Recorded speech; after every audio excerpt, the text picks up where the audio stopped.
تو وہ دیکھتے ہوئے جو ہے آنے والے دنوں میں جو ہے اسٹاک مارکیٹ میں ہم دیکھیں گے کہ ایک سرمایہ اچھا آئے گا. رائٹ.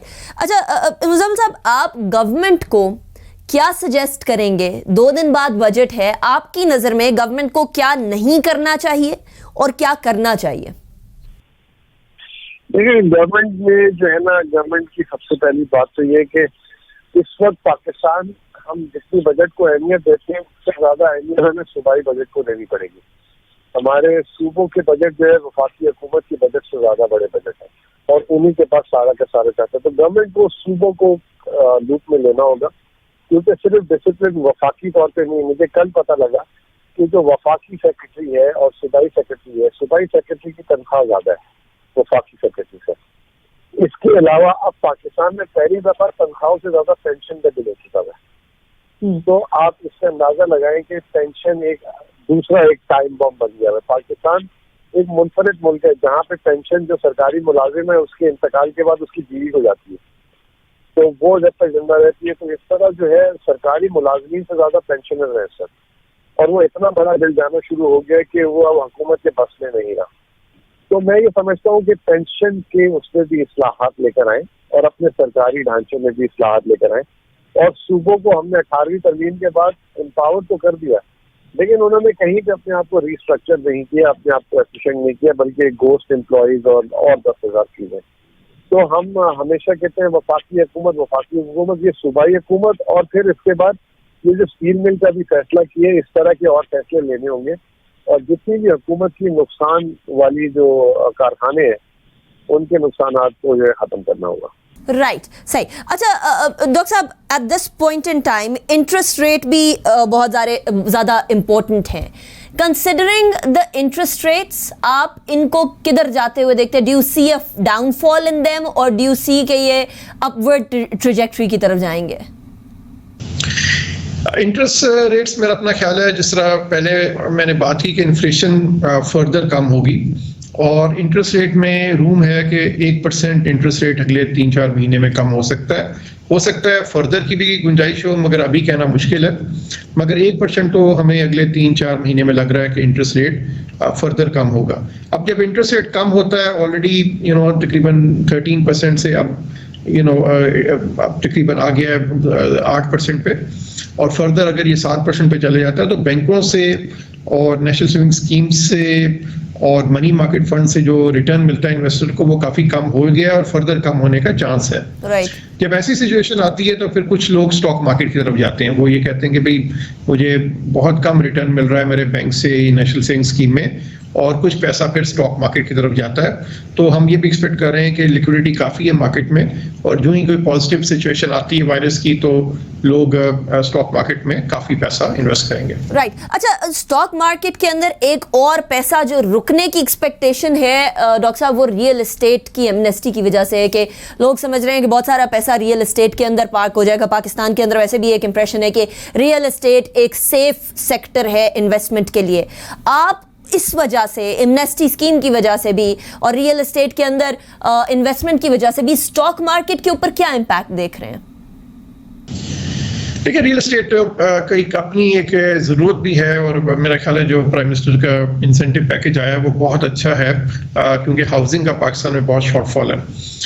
ہیونگ سیڈ دیٹ، ابھی جو ریئل اسٹیٹ میں بھی ڈاکومنٹیشن پہلے سے بہت زیادہ بڑھ گئی ہوئی ہے، اور جو پرائسز ہیں، رجسٹرڈ پرائسز ہیں، وہ بھی کافی بڑھ گئی ہیں. تو اس لیے اور پھر کیپٹل گین ٹیکس وغیرہ بھی ہے، تو اس لیے ریئل اسٹیٹ آج اتنا اٹریکٹیو نہیں رہا جتنا کہ آج سے 2-3 سال پہلے تھا، جو میں نے بھی باتیں کی اس کی وجہ سے. تو اس لیے میں نہیں سمجھتا کہ وہ پیسہ جو اسٹاک مارکیٹ میں آنا ہے وہ ریئل اسٹیٹ میں جائے گا. ریئل اسٹیٹ میں بھی پیسہ جائے گا اور اسٹاک مارکیٹ میں بھی آئے گا. اور اگر پچھلے کچھ سالوں کا پرفارمنس دیکھیں تو ایکچولی اسٹاک مارکیٹ اور ریئل اسٹیٹ کی پرفارمنس تقریباً برابر ہی. اگر آپ پچھلے 9-10 سال کی پرفارمنس دیکھیں تو جتنا انویسٹرز نے ریئل اسٹیٹ سے کمایا اتنا ہی اسٹاک مارکیٹ سے بھی تقریباً کمایا. رائٹ. اچھا، فکسڈ انکم پروڈکٹس ڈاکٹر صاحب کدھر کھڑے ہوں گے؟ فکس انکم میں ریٹرن کم ہو گیا ہے. جو ماہانہ آمدن فنڈز بھی تھے وہ جو تقریباً 12-13% کا ریٹرن دے رہے تھے اب وہ تقریباً 7-8% کا ریٹرن دے رہے ہیں. اگر آگے انٹرسٹ ریٹ اور گر گئے تو شاید وہ 1-8% اور کم کر دیں. تو اوبیسلی فکسڈ انکم چاہے وہ نیشنل سیونگ اسکیمس ہوں, بینکس ہوں یا انکم فنڈز ہوں, وہاں پہ ریٹرن تو انویسٹر کا کافی سبسٹینشلی کم ہو گیا, 5-6% سے کم ہو گیا. تو اوبیسلی وہ اس کا ایک انویسٹر کا کنسرن ہے, اور اسی لیے اس میں سے کچھ پیسہ جو ہے وہ ہو سکتا ہے کہ اسٹاک مارکیٹ میں آ جائے, کچھ ریئل اسٹیٹ میں چلا جائے, کچھ کاروبار میں چلا جائے. یہ ایک ہسٹری ہے پاکستان کی اور دنیا کی بھی کہ جب انٹرسٹ ریٹ کم ہوتے ہیں تو لوگ پھر جو تھوڑے جن کو گروتھ ایونیوز کہتے ہیں, ریئل اسٹیٹ اور اسٹاک مارکیٹ, اس کی طرف زیادہ موو ہو جاتے ہیں. رائٹ. ڈاکٹر صاحب, بیفور دا بجٹ کمز 2 دن ہیں, آپ گورنمنٹ کو کیا ایڈوائز دیں گے کہ ایسی کیا چیز کریں کہ جو کہ اکانومی کو بوسٹ کرنے میں مددگار ثابت ہو سکے؟ دیکھیں, سب سے پہلے تو گورنمنٹ اپنا خرچہ کنٹرول کرے. میں سمجھتا ہوں کہ اگر آپ پچھلے 5-10 سال میں دیکھیں تو ٹیکس ریونیو میں تو اچھا اضافہ ہوا ہے, مگر گورنمنٹ کے خرچے میں اس سے بھی زیادہ اضافہ ہوا ہے. تو گورنمنٹ جب تک اپنا سائز کم نہیں کرے گی, اپنی اسٹیٹ اور انٹرپرائز جو ہے گورنمنٹ کے, ان کو پرائیویٹائز نہیں کرے گی, جو گورنمنٹ کے پاس ایکسیس لینڈ ہے اس کو میرے خیال میں بیچ کے کچھ ریونیوز اکٹھا کرنا چاہیے. اور میں سمجھتا ہوں گورنمنٹ کو اوور آل بہت گورنمنٹ کا سائز بڑھ گیا پاکستان میں. میں بہت فیڈرل اینڈ پروونشل گورنمنٹ کی بات کر رہا ہوں, اور گورنمنٹ کے سائز کو چھوٹا کرنے کی ضرورت ہے تاکہ کیونکہ ٹیکس لینے کی لمٹ ہے, آپ کتنا ٹیکس لیں گے. اور میرا خیال ہے کہ پاکستان ایک ڈیولپنگ کنٹری ہے, اور اگر اس سے زیادہ ٹیکس لگائے گے تو اس سے پھر اکانومی بالکل سلو ڈاؤن ہو جائے گی, نئی انویسٹمنٹس نہیں آئیں گی. تو اس لیے گورنمنٹ کو یہی ایڈوائس ہے کہ ایک ایسا کمیٹی بنائیں جس کا کام ہو کہ وہ ہر ادارے میں جا کے دیکھے کہاں پہ گورنمنٹ اپنے خرچے کم کر سکتی ہے. Government should get out of the business of running businesses. Government کا کام نہیں ہے to run railways and steel mill and airlines and so on.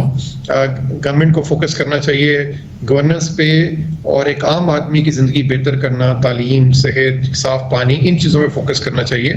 Businesses نہیں رن کرنا چاہیے. وہاں پہ گورنمنٹ کو ہنڈریڈز آف بلینس کا لاس ہو رہا ہے, جو کہ میرے خیال میں بہتر یوز ہو جاتا اگر گورنمنٹ یہ پرائیویٹائز کر دیتی اور یہ پیسہ تعلیم اور صحت اور صاف پانی وغیرہ پر خرچ ہوتا. رائٹ, بہت شکریہ آپ دونوں نے ہمیں جوائن کیا. ڈاکٹر امجد وحید صاحب, مزمل اسلم صاحب, thank you so much for joining us in the show. مجھے بریک کی طرف جانا ہے, بریک کے بعد واپس آئیں گے اور اپنے اگلے ٹاپک کی طرف بڑھیں گے. اور اگلا ٹاپک ہے سنتھیا ڈی ریچی کے وہ الزامات جو کہ پیپلز پارٹی کے بڑے اہم اور ٹاپ لیڈرز کے اوپر لگے. ہمارے ساتھ یوسف رضا گیلانی صاحب, ایکس پی ایم آف پاکستان, ان کے صاحبزادے علی حیدر گیلانی موجود ہوں گے, ان سے بات کریں گے.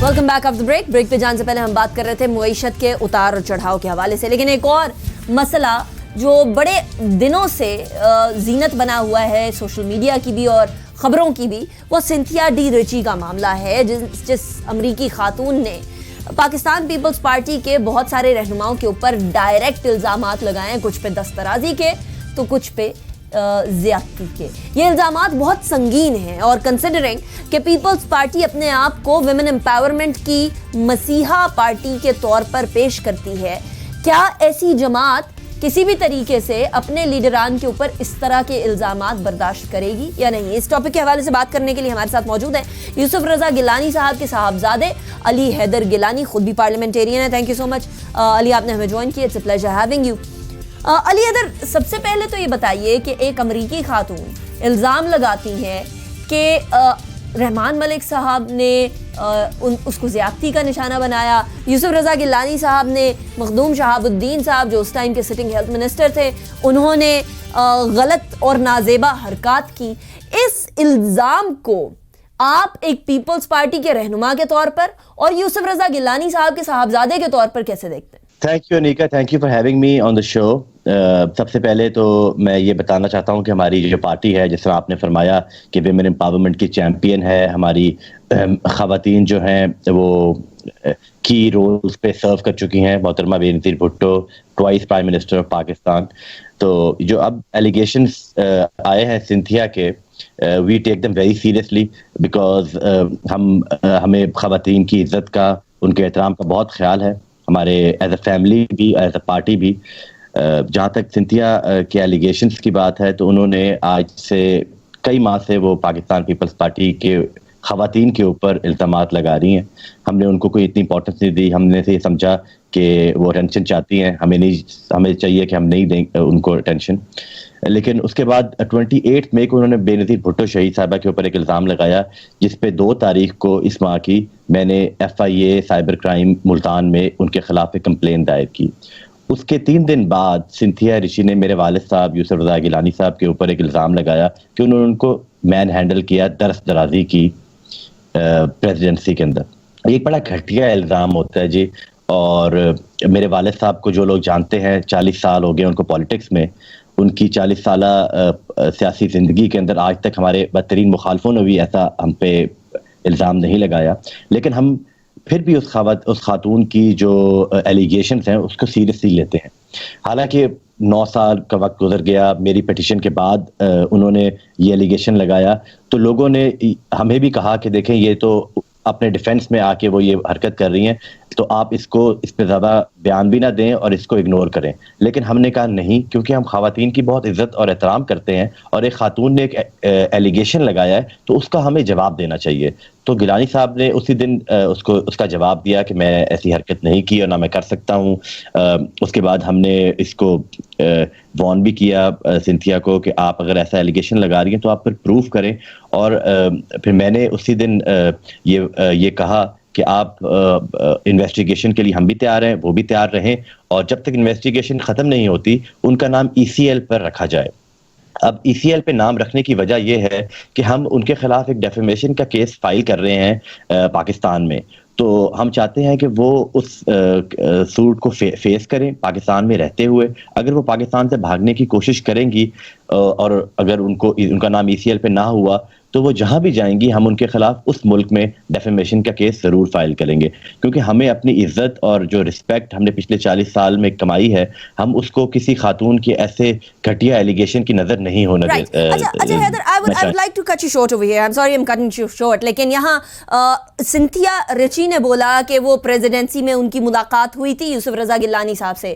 گیلانی صاحب نے اس کے رسپانس میں یہ کہا کہ میری ملاقات مجھے ان سے ایز سچ یاد نہیں ہے, ایک پروگرام میں انہوں نے یہ فرمایا. سنتھیا ڈی رچی اس کے بدلے میں, اس کے جواب میں تصاویر کچھ لے آتی ہیں جہاں وہ ملاقات کر رہی ہیں یوسف رضا گیلانی صاحب سے. اس سے کیا میک آؤٹ کیا جائے؟ دیکھیں جی, جو جب کوئی پرائم منسٹر یا فارمر پرائم منسٹر ہوتا ہے اس کی بڑی سلیکٹیو سی میموری, ہم سب کی ایک سلیکٹیو میموری ہوتی ہے, آپ کی بھی. We want to remember someone who matters to us, تو ہم اسی کو یاد رکھتے ہیں جو ہمارے لیے زندگی میں کوئی معنی رکھتا ہے. تو ایز پرائم منسٹر ان کو ہزاروں دفعہ بہت سے لوگ ایسے ملے ہیں جن کو وہ یاد نہیں رکھتے. تو گیلانی صاحب سے ضرور اس کی ملاقات ہوئی ہوگی ایز دا پرائم منسٹر اور اس کے بعد. لیکن ریسنٹ واقعہ میں آپ کو بتاؤں کہ 2019 کے فال میں, دسمبر میں ان کی ایک ملاقات گیلانی صاحب سے اسلام آباد میں ہوئی, اور اس ملاقات میں انہوں نے گیلانی صاحب کو وہ آ کے ملی. تو اس کے بعد ایک واٹس ایپ گروپ ہے ہمارا دوستوں کا اسلام آباد کے, میں پولیٹیشینز بھی ہیں اس میں, جرنلسٹ بھی ہیں. اس گروپ میں دسمبر میں سنتھیا نے مجھے ایڈریس کرتے ہوئے کہا کہ I met your father at a party in Islamabad and your father is an honourable and dignified main.